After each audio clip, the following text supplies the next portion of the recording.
함께 보실 하나님의 말씀은 사무엘상 26장 8절로 11절까지 말씀입니다. 사무엘상 26장 8절부터 11절까지 말씀입니다. 한 절씩 교독하도록 하겠습니다. 아비새가 다윗에게 이르되 하나님이 오늘 당신의 원수를 당신의 손에 넘기셨나이다. 그러므로 청하오니 내가 창으로 그를 찔러서 단번에 땅에 꽂게 하소서. 내가 그를 2번 찌를 것이 없으리이다 하니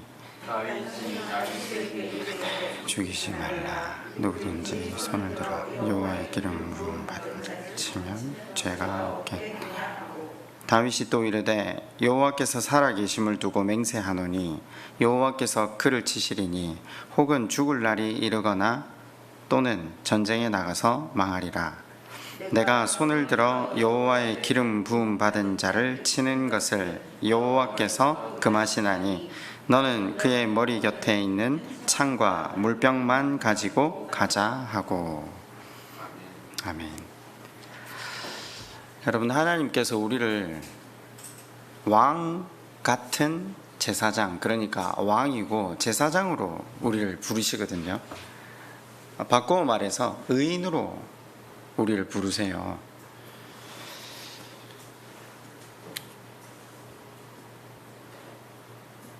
의인이지만, 의인으로 불리움은 받았지만 아직 온전한 의인이 아니라는 데 있어서 우리 모두는 동의한다고 했습니다. 그런데 왜 하나님은 그러면 이렇게 부르시면 좋잖아요. 아직 의인이 아닌 너.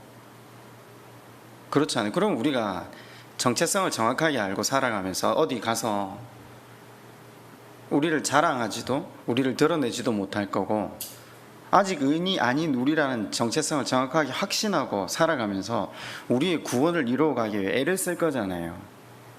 물론 우리가 구원론을 잘못 배운 부분도 있고요. 또 배웠는데 우리가 그냥 우리가 원하는 대로 들은 부분도 있겠죠. 여러 가지가 사실 맞물려서 돌아가고는 있지만 하나님은 우리를 의인이라고 부르십니다. 그리고 한 걸음 더 나아가 우리를 왕이고 제사장이라고 부르십니다. 그럼 아직 왕이 안 된 왕 혹은 아직 덜 된 제사장 이렇게 부르시면 좋은데 왜 우리를 완성형으로 부르시고 계실까요? 착각하게가 목적이 아니라 우리로 하여금 부르신 목적과 그 부르신 이름에 걸맞은 삶을 살게 하기 위해, 그것이 우리 삶의 목적지라는 것을 우리로 하여금 깨닫게 하기 위해 그렇게 부르시는 거죠.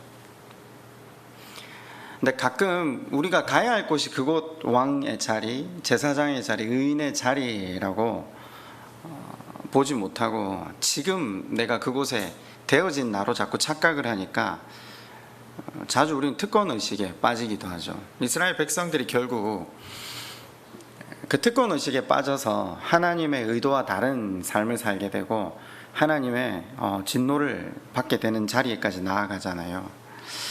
여러분, 그런 의미에서 우리 직분에 대해서 한번 생각해 보시면 굉장히 명쾌해집니다. 우리 그렇게 말하잖아요. 무슨 목사가 저래? 장로가 저럴 수 있어? 아니, 소위 건사라고 불리는 사람이 왜 저렇게 하지? 마찬가지죠. 자격이 되어서 직분을 받는 게 아닙니다. 엄밀하게 따지면. 말씀에 우리를 비추인 사람들이 우리 속에 소망이 없다는 것을 알고 하나님만 바라보게 된 사람들이 그 역할에 나를 동려매어서 하나님께 내 인생을 조금이라도 가까이 붙여둘 수 있다는 것, 그 역할을 사용해서 하나님께 나를 조금이라도 동려매어서 그 직분에 걸맞는, 그러니까 왕이요 제사장 그 자리에 걸맞는 인생으로 다듬어져 가겠다는 삶의 목표가 담긴 것이 직분입니다. 여러분이 생각하시는 직분과 지금 제가 설명하고 있는 직분과 일치가 되십니까? 우리는 먼저 불리운 그 이름을 완성된 우리로 착각할 때가 있습니다. 자꾸 근거가 있어서 우리를 불렀다고 하거든요. 우리가 직분을 뽑을 때도 마찬가지예요. 어떤 근거를 자꾸 찾거든요. 아닙니다. 하나님께 동료 매겠다는 의지를 보는 거죠. 우리 모두는 똑같잖아요. 하나님께 시선을 딱 떼면 저 사람이 예수 믿는 사람 맞나? 라는 질문을 하게 되거든요. 조금 있으면 보시겠지만 다윗이 방금 나바의 사건을 일으키고 하나님의 도우심으로 드디어 하나님 바라보게 되었을 때 26장에서는 우리가 방금 읽은 26장에서는 사울을 다시 죽이지 않잖아요. 사울을 살려주고 사울로 하여금 하나님 또 바라보게 해서 두 사람 다 축복하고 헤어지는 덕담을 하잖아요. 근데 27장에 가면 어떤 현상이 일어나죠? 우리 이미 배웠어요. 27장, 28장을요. 그죠? 다음 시간에 29장으로 뛰어넘을 거거든요. 사울과 사무엘을 대비했잖아요. 사울이 어떤 삶을 살았는가? 왜 28장에 보면 그 엔돌에 찾아가 접신한 무당을 찾아서 누구하고 접신하려고 해요? 궁극적으로 사무엘을 데리고 오려고 하는 건 누구의 뜻을 궁금히 여기는 거죠? 하나님을 찾았잖아요. 사실 이 사람이 찾는 방법이 하나님 찾는 방법이 그 방법밖에였다는 거죠. 사울도 끊임없이 하나님을 쫓았어요. 하나님 바라봤어요. 다윗은요, 그 바로 전장에서 27장에서 어떻게 하죠? 기도 안 해요. 이제 어디로 가죠? 블레셋으로 망명하죠. 왜요? 부인이 2명이나 생겼거든요. 또 한 명은 돈이 많거든요. 세력이 커졌거든요. 사람이 400명에서 600명으로 는 것만 아니라 27장을 자세히 읽어보시면 그 사람들이 데리고 있는 가솔들, 그러니까 적어도 2,000명 이상의 사람들이 는 거예요. 혼자 있을 때는 하나님 바라보고 하나님 말씀대로 사는 것이 굉장히 어떤 면에서는 쉬웠는데 그것도 사실 쉽지 않은데 사람이 늘어나다 보니까 이 사람들의 모든 삶의 문제들, 현실적인 문제들 다 생각하다 보니까 기도 하나 없이 아기스를 택해서 갔던 것 기억나십니까? 그리고 가서 하는 게 뭡니까? 그 아기스에게 잘 보여야 하니까, 세상에게 잘 보여야 하니까 끊임없이 거짓말로 일관하잖아요. 너 오늘 뭐 했니? 하니까 유다곡을 쳐서 제가 그 재물 빼앗아 왔습니다. 바치고 아기스에게 인정받으려고 거짓과 거짓으로 점철된 삶을 살고 있는 게 다윗이거든요. 왕으로 이름을 기름 부음을 받은 자가 이와 같은 삶을 살 수 있습니까?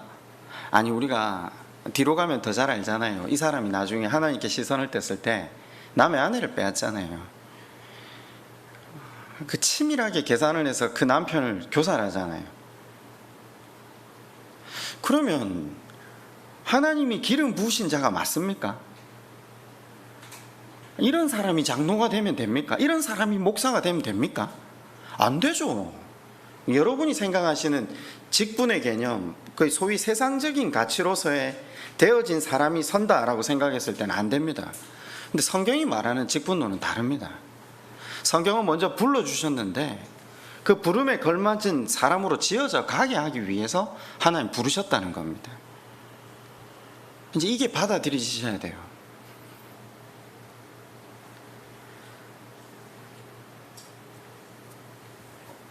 제가 한 사람이 그런 이야기를 하더라고요. 저는 신학을 해서 그 하나님 나라를 잘 확장해 나가겠습니다 이렇게 이야기를 하고 저한테 찾아와서 이제 의논을 한 적이 있었는데, 제가 그 친구한테 그런 얘기를 했어요. 내가 볼 때 너는 어느 자리에 있어도 하나님 말씀을 따라서 살려고 애를 쓰고 그 테두리를 벗어나지 않는 훈련이 잘 돼 있는 것 같다. 굳이 목사 안 해도 너 정말 하나님 말씀 안에 잘 살아갈 것 같다. 너 맡겨진 그 자리, 이제까지 너를 인도해 주신 그 자리에서 하나님 바라보면서 너한테 맡겨진 사람들 하나님 바라볼 수 있도록 도우면 정말 좋겠다. 제가 그분을 볼 때 이 사람이라면 목사하면 참 정말 잘하겠구나 라는 생각을 했던 사람이었거든요. 근데 저한테는 그랬어요. 제가 그분하고 이야기하면서 나는 목사를 안 하면 수요일 날도 교회 안 나올 거 뻔하고 주일 날도 아마 뒤에 앉아서 설교나 비평하고 비판하다가 말씀 앞에 나를 죽이기보단 늘 삼자적인 입장에서 하나님 자리에 앉아서 그런 성도로 살아갈 것 같으니까 하나님이 그냥 설교하는 자리로 부르신 것 같다. 말씀에 동료매어 있지 않으면 나는 구원을 이루지 못할 인생이기 때문에 나는 이곳으로 부르신 것 같다. 너는 나하고 좀 다른 것 같다. 제가 그런 표현을 했는데 여러분이 생각하시는 목사상하고 비슷합니까? 저는 그렇게 생각한다니까요. 저는 제 주변에 목사나 선교사나 이런 사람들을 이렇게 만날 때마다 이 사람이 무슨 마치 그 자격이 되고 그럴 만한 수준이 되어서 이곳에 하나님 세우셨다고 생각하지 않습니다. 각 사람이 구원을 이루어가게 하기 위해서 더 가까이 붙여야 된다고. 제가 베드로, 야고보, 요한 예를 하나 들었잖아요. 예수님 가장 아끼시던 3명의 수제자, 왜 그 사람들을 예수님 특별히 더 케어하셨는가 말씀을 드렸잖아요. 부족하거든요. 뭔가 인간적으로 보면 모자라거든요. 그러니까 수제자의 자리를 주신 거예요. 잘해서가 아니에요. 우리가 이걸 너무 이해를 잘 못하고 사는 것 같아요, 살아가면서. 그러니까 교회에서 직분자들을 세울 때마다 문제가 생기는 거죠. 전혀 세상적으로 인식을 하고 살아가기 때문이죠. 여러분, 하나님께서 다윗을 왕으로 세운다고 발표를 애초에 하셨잖아요. 그죠? 하나님은 다윗으로 하여금 참된 왕의 삶을 살기를 바라셨거든요. 그런데 어떻게 했죠? 지난 시간 감정이 상하자 칼을 그대로 뽑아서 나발 죽이러 갔던 사람. 근데 하나님 포기하십니까? 아까도 말씀드렸지만 이제 자기 수하에 사람 좀 생기고 아내 둘 생겼다고 하나님께 기도도 없이 아기스에게로 넘어갔던 다윗, 포기할 만하지 않습니까? 온갖 거짓으로 점철되다가 그 거짓이 어디까지 갑니까? 충성합니다, 충성합니다, 충성합니다 하니까 아기스는 진짜 자기에게 충성하는 줄 알고 이스라엘 전체와 연합 전쟁을 펼치는데 데리고 가잖아요. 꼼짝 못해요. 다윗이 안절부절 못해요. 자기 나라 사람과 싸우면 나중에 어떻게 왕이 돼요? 근데 거짓말을 해서 이제까지 왔으니까 그 자리에 서서 전쟁을 딱 하게 된 그 순간 앞에 선 거죠. 다윗이 자기의 어떤 노력으로 그 순간을 벗어납니다. 여러분, 우리 그런 자리에 서본 적 있잖아요. 이 다음 시간 설교를 할 건데 우리가 그런 인간이라니까요. 부르심을 받았고 기름 부음 받았고 왕이요 제사장으로 이름은 받았지만 인생에 있어서 끊임없이 부르신 직분과 전혀 다른 죄악 가운데 걸어갔던 인생이 우리라는 거죠. 그런데 하나님이 아비가일을 보내셔서 죄악을 멈추어 주시죠. 하나님이 이스라엘 네 왕을 블레셋의 네 왕, 5왕이잖아요. 5도시로 이루어져 있으니까 아기스, 가드왕 하나 빼고 나머지 4개의 왕들이 말하는 거죠. 다윗 저 사람이 누군데 지금 저 사람을 데리고 이스라엘 전체를 치자는 거예요. 당신 정신이 있는 거냐고. 정말 일방적인 하나님의 은혜로 거기서 막아주시거든요. 돌아가잖아요. 아니었으면 전쟁했어야 돼요. 그냥 다윗이 노력한 게 아니에요. 그냥 하나님의 일방적인 도우심, 막아주심. 아비가일을 통해서 나발을 치러 가는 그 길을 막아주심. 이걸 계속 배우는 거죠. 체험하게 하는 거죠. 그러니까 다윗이 내 인생은 나의 어떠함이 한 가지도 없습니다. 오직 하나님의 은혜입니다. 이걸 계속 고백하는 거죠. 광야가 똑같은 겁니다.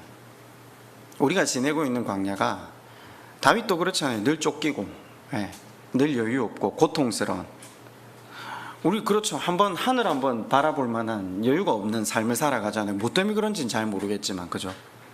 그런데 우리 쫓기며 살아가는 광야 같은 세상 가운데 있는 우리에게도 하나님이 도와주심, 막아주심, 일방적으로 세우심, 쳐주심, 그것으로 인해서 우리의 인생이 뭘 배웁니까? 결국 하나님이 주권자고 나는 아니라는 거죠. 드디어 항복하는 거죠. 내 의로 살 수가 없군요. 하나님 도우심 아니면 소망이 없는 존재군요. 광야를 걸어가는 모든 사람들에게 하나님께서 깨닫게 하시는 과정이 바로 이와 같은 과정이죠.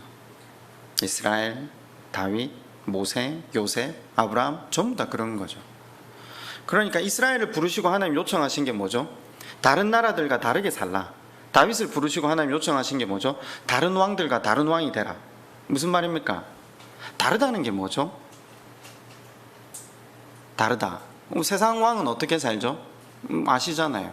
다른 나라들은 돈 벌고 국력을 강하게 해서 지배하고 통치하고, 그죠? 근데 그런 다스림, 그런 통치가 아니게 해라, 지금 그 말이잖아요. 그래서 먼저 하나님께서는 광야 수업을 통해 우리에게 가하시는 훈련의 목적이 있습니다. 주권이 자기에게 있지 않다는 걸 배우게 하는 거죠. 우리는 하나님의 명령을 듣고 따라야 하는 자임을 배우는 과정이 필요한 거죠. 이것이 참된 왕이 되어가는 과정 첫 번째 단계였습니다. 이게 회개죠. 요셉이 형들에게 먼저 가했던 훈련의 목적과 마찬가지죠.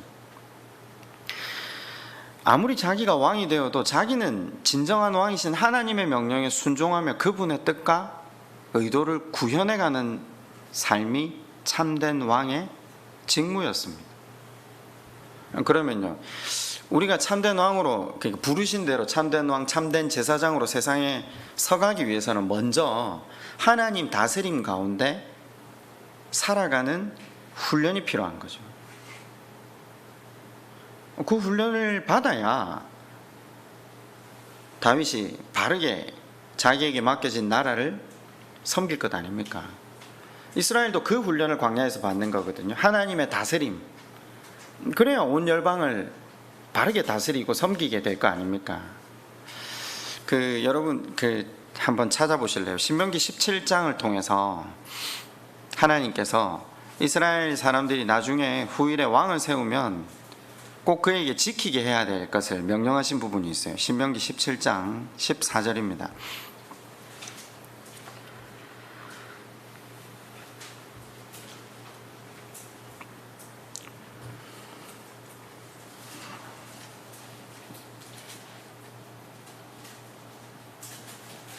신명기 17장 14절로 20절까지입니다. 제가 읽어드릴게요.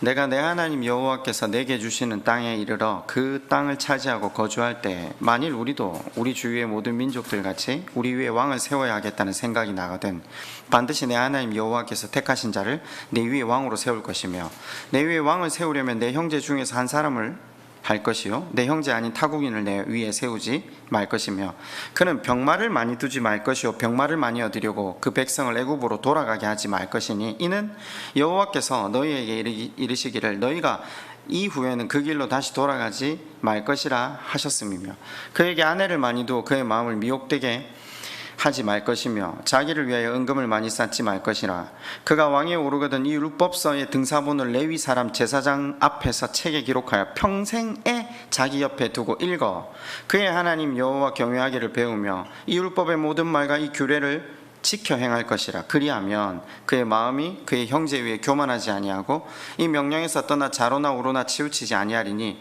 이스라엘 중에서 그와 그의 자손이 왕위에 있는 날이 장구하리라. 이스라엘 왕은 분명히 세상 왕과는 다르게 살아야 한다는 것을 요구받았거든요. 그죠? 병력을 의지하는 것보다 하나님을 의지하라. 군사에 많고 적음을 의지하지 말고 같은 선상이죠. 아내를 많이 두지 말라는 표현이 무슨 말입니까? 다른 나라 공주들하고 정략 결혼해서 나라 강하게 만들려 하지 말라 이 말이잖아요. 나라는 군사가 지키는 게 아니라 하나님 지키신다. 정치적인 방법, 정치적인 관계 이런 거 의지하지 말라. 누구를 의지하라? 하나님을 의지하라. 금은부와 많이 쌓아 놓아서 그것으로 나라를 다스리려고 하지 말라. 여러분 이게 신명기 때 지어졌잖아요. 창출 레민신, 그죠? 그럼 그 이후에 400년 사사기 광야를 거쳐서 이스라엘 백성들이 드디어 하나님께 왕을 요구했고 하나님 싫어하셨지만 세워주셨잖아요. 하나님 생각하실 때 그 왕이 이 왕의 모습을 따라 산다는 게 얼마나 힘들다는 걸 아셨기 때문에 되도록 늦추려고 하셨던 것 같아요. 근데 우리가 알기로 세웠잖아요. 그럼 제가 질문을 한번 해봅시다. 하나님께 기도를 해서 지혜를 선물 받았던 솔로몬이 제일 첫 번째 한 일이 뭡니까?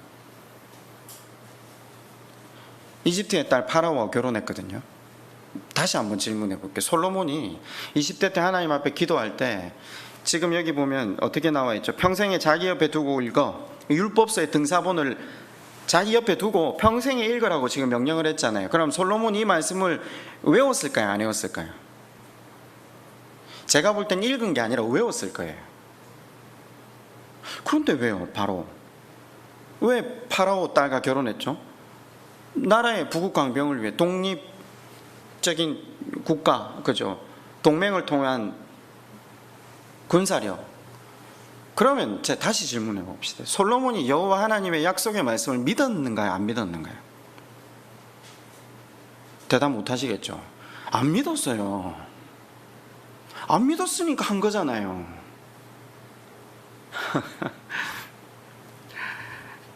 이게 이해가 안 되시죠?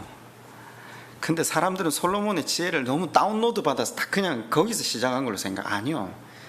하나님 그분에게로 그 응답을 받고 기름 부으심을 받은 왕이 되었지만 중간 과정이 솔로몬도 똑같다는 거예요. 다윗처럼. 그걸 앞에서는 자세히 다윗을 통해 열거했지만 뒤에서는 말을 하지 않아요. 더 이상. 모든 사람의 과정이 그렇다는 거예요. 하나님 안 믿어요. 생각해 보세요. 하나님께서 내가 너의 원수와 너의 보복자들로부터 너를 반드시 지키겠다. 다윗에게 몇 번이나 말씀하셨거든요. 그럼 다윗이 블레셋으로 넘어가야 됩니까? 안 넘어가야 됩니까? 안 넘어가야 돼요. 근데 왜 넘어가죠? 약속의 말씀을 믿지 못하기 때문에 넘어가는 거예요. 우리가 그만큼 약해요. 그런 사람이 뭐가 왕이 됩니까? 그런 사람이 무슨 목사가 되고 그런 사람이 무슨 직분을 받을 수 있습니까? 우리 그렇게 접근하거든요. 근데 그게 사람의 본질이라는 거죠. 중요한 건 하나님은 당신이 약속하신 왕이고 제사장의 자리에 이를 때까지 포기가 없으신 분이라는 거죠. 거기에 소망이 있는 거죠. 그래서 성경의 주인공이 하나님이시라고 자꾸 이야기를 하는 거죠. 우리는 바람이 그래요. 예, 하나님 바라보고 사는 것이 소망이라는 걸 배웠습니다. 그래서 기도도 그렇게 해요. 그런데 한 주 예배 빠지거나, 그죠? 예배를 통해 하나님께 시선 맞추는 걸 딱 잃으면요, 우린 그대로 세상으로 시선이 향해요. 그럼 그게 훨씬 더 크게 보여요. 그러면 군대, 금, 정치 이런 것들을 통해서 나라를 다스려야 된다. 또 생각이 그렇게 되는 거죠. 그러면 누구의 노예가 되죠? 금, 군대, 관계, 정치, 거기에 노예가, 그것에 의해서 내 인생이 또 다스려지기 시작하죠. 하나님에 의해 다스림을 받는 게 아니라 그런 것들에 의해 다스림을 받고 사는 거죠. 그래서 하나님이 왕이 세워지기 전에 세상 나라의 왕은 그것밖에 믿을 게 없으니까 그걸 의지하지만 너는 나를 믿고 나를 의지해라. 누구에 의해서 다스려지는지를 먼저 훈련받아라.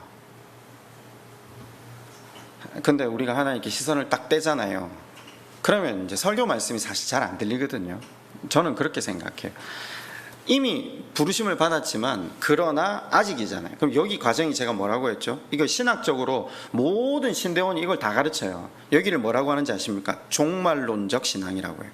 뭐 적그리스도 출현하고 이런 게 종말론적 신앙이 아니라 이미 부르심을 받았고 아직 그러나 이 모든 사이를 종말론적 신앙이라고 해요. 여기가 어떤 구간이라고요? 광야라고 해요. 광야. 왜냐하면 우리는 말로만 해서 이걸 이해하지 못해요, 사실. 그래서 하나님이 광야를 통해서 우리로 하여금 그 하나님을 깊이 바라보게 하는, 하나님의 다스림과 통치 이외에는 기대할 게 전혀 없게 되는 상황으로 하나님 우리를 만들어 가시죠. 관뚜껑 닫히는 날까지 광야 훈련이 있다는 겁니다. 그래서 하나님 바라보게 하시려고. 오늘 제목이 참된 왕. 그러니까 하나님이 우리를 이 땅에 왕으로 부르심을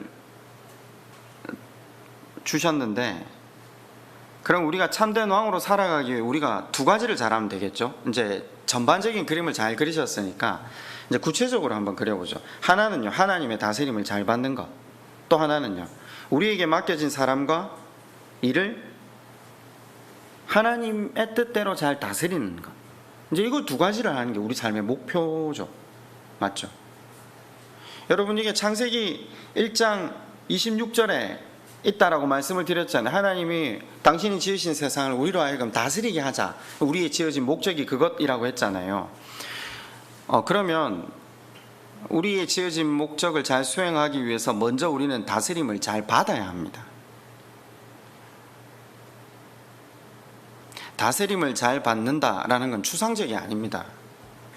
뭐가 다스림을 잘 받는 삶입니까? 예배 드리는 거죠.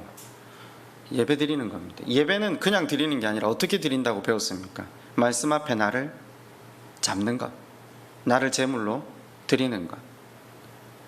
말씀이 내 인생의 방향타가 되고 나는 죽는 것. 그분이 주인이시고 나는 피조물이라는 거죠. 예배는 하나님을 하나님으로 인정하는 시간.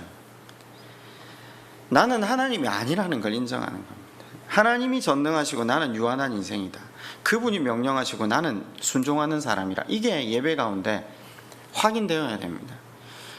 예배가 끊어지면 우리는 결국 선을 넘어갑니다. 내 보기에는 이게 좋은데요. 예배는 드리지만 말씀 앞에 나를 죽이지 않으면 우리는 언제든지 하나님 자리에 올라 살아가기를 서슴지 않습니다. 하나님을 바르게 안다. 이게 얼마나 중요한지 모릅니다. 예배를 통해 말씀에 내가 죽고 그분이 주권을 행하시는 그분의 뜻대로 나아가는 것이 기독교거든요. 제가 예화를 하나 읽어드릴게요. 참 고민은 사실 되게 했는데, 알퐁스 도테라는 사람이 지은 단편인데, 이 별이라는 단편선에 단편이 16개가 있는데 그 중에 여러분이 잘 아시는 옛날 교과서에서 읽었던 마지막 수업, 그죠? 그거 하나 하고 또 그게 같이 있는 건데 그 중에 고세 신부의 불로장생주라는 단편이에요. 제가 한번 읽어드릴게요. 가난을 미덕으로 삼던 프레몽뜨르 수도원의 재정이 마침내 바닥이 나버렸습니다. 수도원의 탑이 무너져 버리고 창문들은 깨어져 나갔지만 그것을 손볼 여유가 전혀 없었습니다. 깨져버린 종마저 살 형편이 못 되어서 신부님들은 나무로 딱딱 쳐서 기도 시간을 알리곤 했습니다.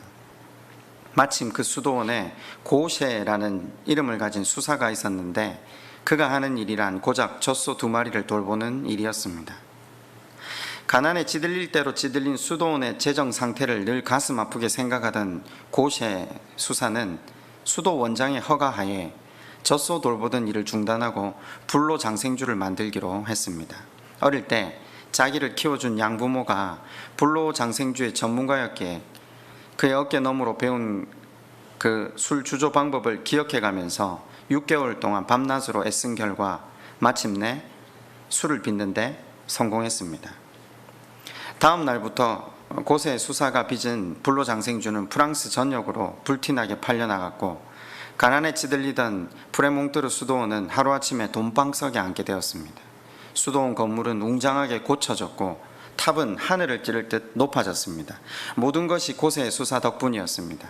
그 빛나는 공적으로 인해 고세 수사는 신부님의 서품을 받게 되었습니다.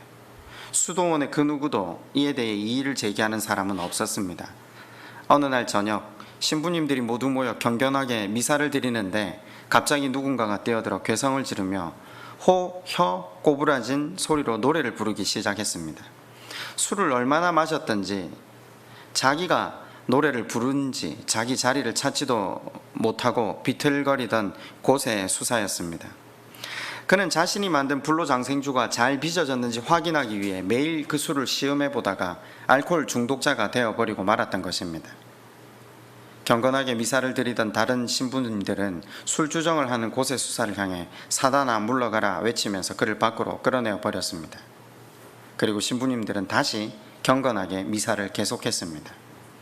이튿날 아침 수도원 원장은 고세 수사에게 앞으로는 성당 출입을 삼가하고 주조장에서 술만 빚으면서 거기에서 혼자 기도할 것을 명령했습니다. 마음씨 착한 고세 수사는 수도 원장의 명령을 따랐습니다. 매일 술을 빚고 그 술을 시험해 보면서 주조장 밖으로는 한 발자국도 나갈 엄두를 내지 않았습니다. 어느 날 수도 원장이 주조장을 찾았을 때 고세 수사는 수도 원장에게 눈물로 간청했습니다. 이제 술을 그만 만들겠으니 예전처럼 젖소 돌보는 일을 하게 해주십시오. 그러나 수도 원장은 고세 수사의 간청을 이런지하에 거절했습니다. 그리고는 자비로운 주님께서 모든 것을 책임질 것인즉 아무 염려 말고 소신껏 수도원을 위해 열심히 술을 빚으라고 도리어 격려해 주었습니다.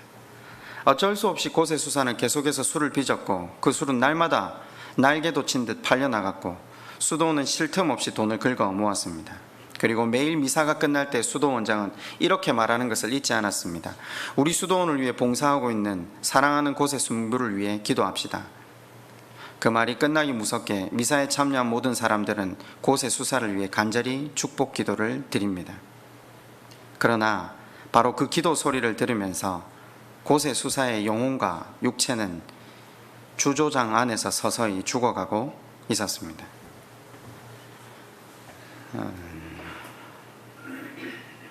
교회가 그리스도인들이 지녀야 할 본래 목적을 상실할 때 그리스도인들은 세상 사람들과 아무런 차이가 있을 수 없다는 것, 오히려 세상 사람들보다 더 추해질 수 있다는 것을 이 알퐁스 도데가 꼬집고 있는 겁니다. 그리스도인이란 예수 그리스도 안에 있는 사람이죠. 다시 말해 그 삶을 통해 그리스도를 보여주는 사람들이 그리스도인입니다. 의인, 제사장, 참된 왕, 그리스도인.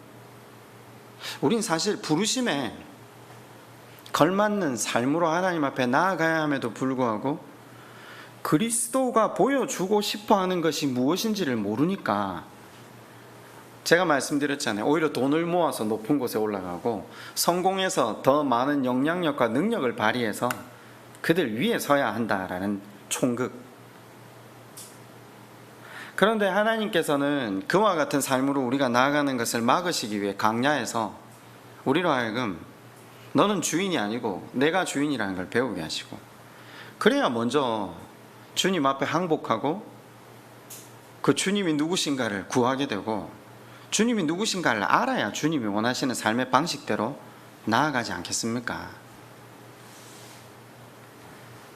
여러분, 그러면 마지막으로 한번 다시 이제 정리를 해봅시다. 참된 왕에 대해서 제가 여러 가지 모습으로 이야기를 참 많이 했는데, 자, 하나님이 원하시는 모습으로 다스리는 것이 참된 왕이라, 여기까지 이제 다 정리가 되었잖아요. 그러면 이 땅 가운데 하나님이 어떤 모습으로 사람들을 다스리길 원하시죠? 어떤 모습으로 사람들을 섬기기를 원하시죠? 하나님이 우리에게 다스리고 통치하는 모습은 어떤 모습이었습니까? 십자가에 그 아들을 달리게 하는 모습. 이게 하나님이 세상을 통치하는 방법입니다.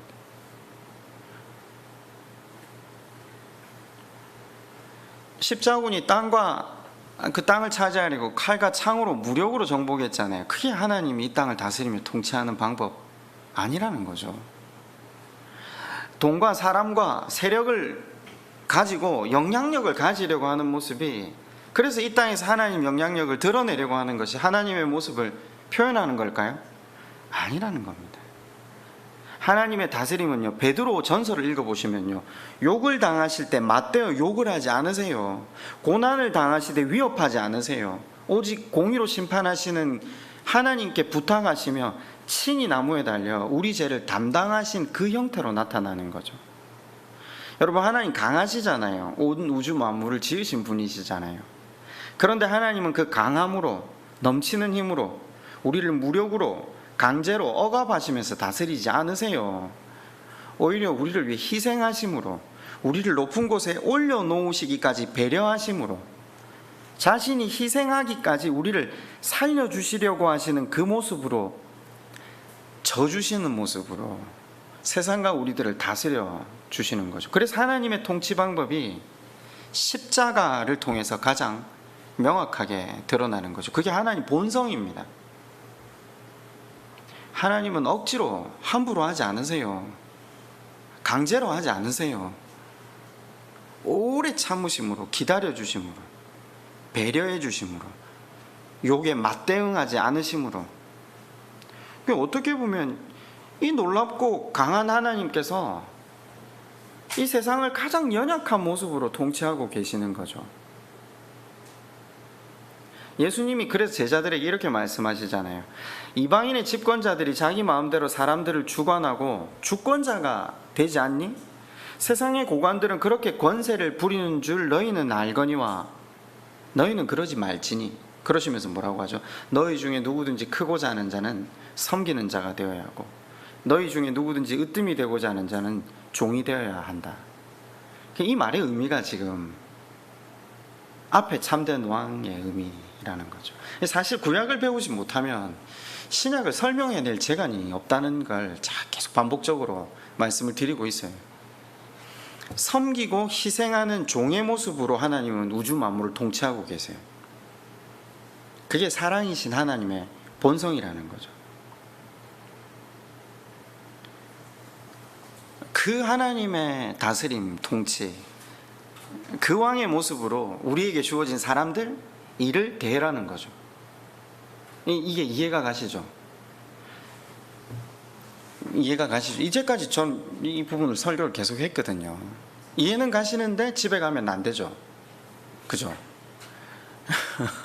이해는 가시는데 안 되잖아요. 그죠? 이해는 가시는데 회사 가면 안 되거든요. 그러니까 이해가 안 되니까 이건 우리한테 자연스럽지 않고 어려운 일이거든요. 우리의 제 본성과 어긋나요. 우리는 조금 힘이 생기면요, 힘을 이용해서 영향력을 확대하고 발휘하려고 해요. 돈이 조금만 있으면요, 그 사람 위에 서서 살아가려고 하지, 그걸 가지고 그들을 섬기고 희생하려고 하지 않아요, 절대. 그래서 우리 인생에 요구되는 것이 무엇이라고요? 광야예요.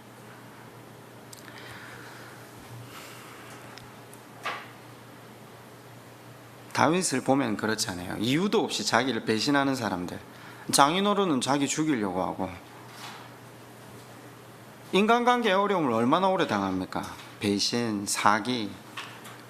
이게 사실 우리 모습이라는 거죠. 한많은 삶을 살고 있는 우리의 삶이 바로 이 광야라는 거죠. 이러다가 질병이라도 걸리면 낙심하게 되고 절망하게 되고 다 포기하고 싶어지는, 그게 실제 광야라니까요. 그냥. 그런데 하나님이 왜 광야를 주신다고요? 우리가 당하는 순간에는 한숨, 고통, 눈물인데 하나님께서 그 과정을 통해 우리를 하나님 나라의 왕 같은 존재로 세우시려고 하는 거죠. 이 과정이 없으면 하나님 닮을 수가 없다니까요. 그 하나님 속성으로 세상을 위하고 섬기는 왕으로서 사는 것이 불가능하기 때문에 광야 생활을 통해 하나님은 우리를 세워 나가시기를 주저하지 않으신다는 거죠.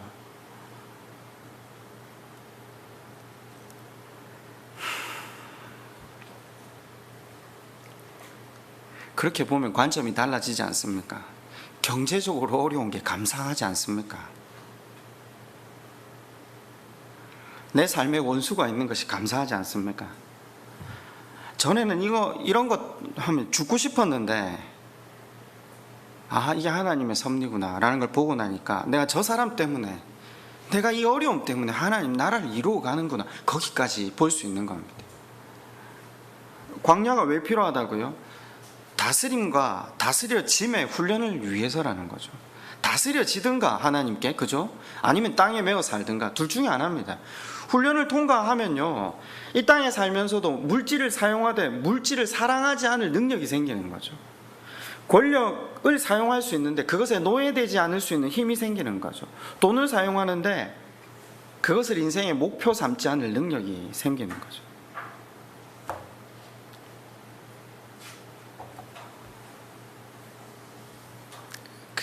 제가 신대원 때 2007년도에 주기철 목사님 아시죠? 주기철 목사님 손자가 주광조 장로님이신데 신대원에 채플 시간에 오셔서 이제 간증을 한번 하셨었어요. 2007년도니까 지금 굉장히 오랜 시간이 지났는데 제가 그분의 모습이 잊혀지지가 않는, 지금 시간이 굉장히 흘렀는데도 작년에 이제 집사님들, 남자 집사님들 모시고 주기철 목사님 생가에 한번 방문했었거든요. 주광주 장로님이 돌아가셨더라고요. 우리 학교에 오셔서 설교하시고 나서 한 3년 뒤에 돌아가셨는가 그렇더라고요.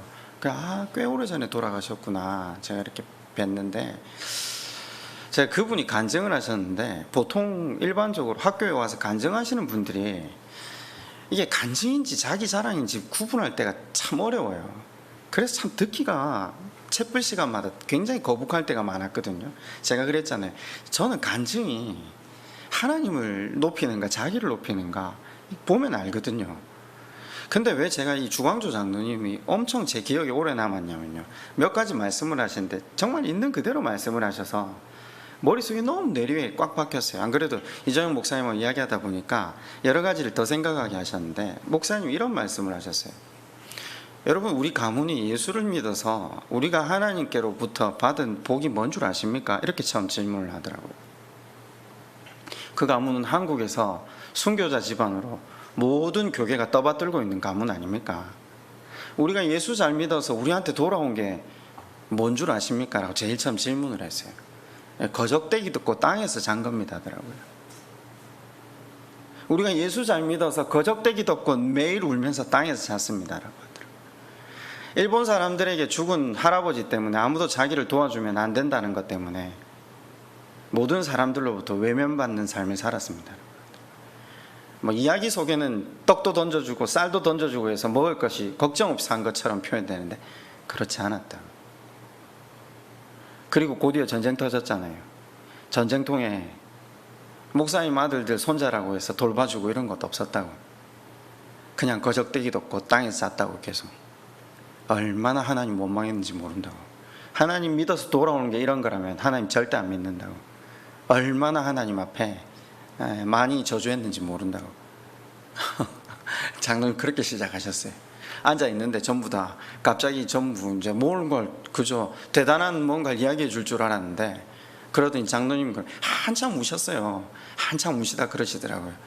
그 광야를 통해서 우리가 붙들 게 하나님밖에 없어서 할아버지한테 들은 그 하나님밖에 붙들 분이 없어서 다시 그 하나님만 붙들고 이 자리에 서게 됐다고. 광야가 우리 인생의 유일한 복이라고. 그 긴 세월 동안 하나님께서 예수 믿고 순교한 집안에 돌려줄 게 이것밖에 없냐고 그렇게 되물었지만 그분의 지혜로 자신들의 인생에 베풀어 주신 그 광야를 통해 하나님 그분만 붙들게 된 것이 얼마나 자신들의 인생의 큰 복인가를 여러분에게 나누고 싶다고. 여러분에게 추구해야 될 삶이 무엇인가, 하나님이 주실 복이 어떠한 복인가 기대하면서 나가라고.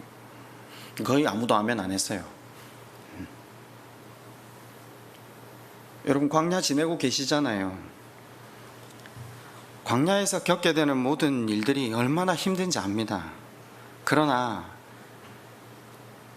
그렇기 때문에 하나님께 매달리고 울부짖는 그 과정을 통해 우리는 점점 하나님이 원하시는 참된 왕, 참된 제사장으로 이 땅에서 세워져 간다는 것을 기억해야 합니다.